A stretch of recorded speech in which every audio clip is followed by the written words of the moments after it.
Salut les gens, aujourd'hui on va créer une toute nouvelle série sur la chaîne qui s'appelle Biblio Hunter. Donc à chaque fois on va prendre un monstre de Monster Hunter et le présenter en 4 étapes.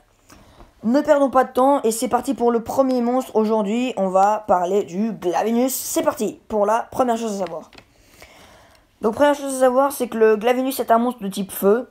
Il ressemble à un tyrannosaure, mais en réalité, c'est les gens qui disent qu'il ressemble à un tyrannosaure, mais en fait, il ressemble beaucoup plus à un carnotaure car il a deux cornes, comme vous voyez sur sa tête, des toutes petites cornes, comme le Carnotaurus, qui est un dinosaure qui existait il y a des millions d'années.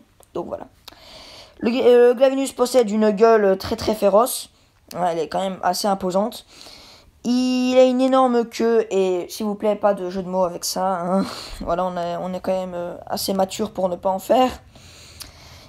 Avec cette queue, il fait vraiment des attaques très puissantes. C'est quasiment avec toutes ses attaques, il les fait quasiment avec ça. À part ses boules de feu ou ses crachats, il utilise que sa queue.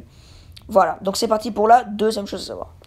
Quand le Glavenus est énervé, il devient très rouge, comme vous voyez sur cette photo. Normalement, il a un rouge plutôt pâle et du bleu azur, alors que quand il est énervé, il a un bleu azur, mais un rouge très très très vif qui flash un peu.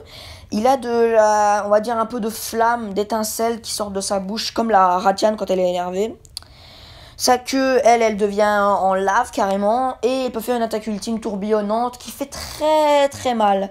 Hein, cette attaque, il charge sa queue dans sa bouche, et d'un coup, il peut vous mettre un énorme coup tourbillonnant avec sa queue gigantesque. C'est une très grande portée, et en plus, il se déplace quand il l'a fait. Donc faites très attention.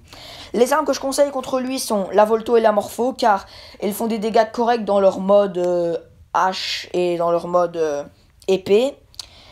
Battez-vous en mode épée avec la épée bouclier quand vous avez la Volto au début du combat, normal, protégez-vous, tapez-le.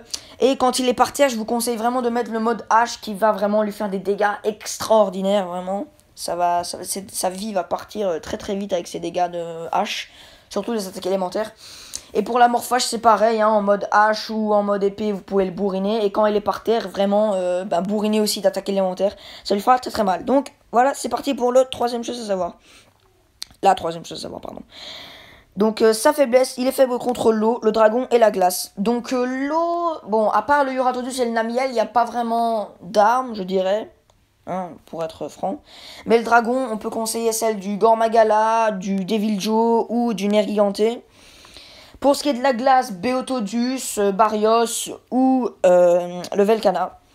Ses résistances sont le feu, il est immunisé au feu, hein, ce qui est très logique. Il résiste aussi à la foudre. Donc voilà. Bon bah j'espère que cette vidéo vous aura plu. N'oubliez pas de mettre un pouce bleu, de vous abonner et je vous dis ciao, peace.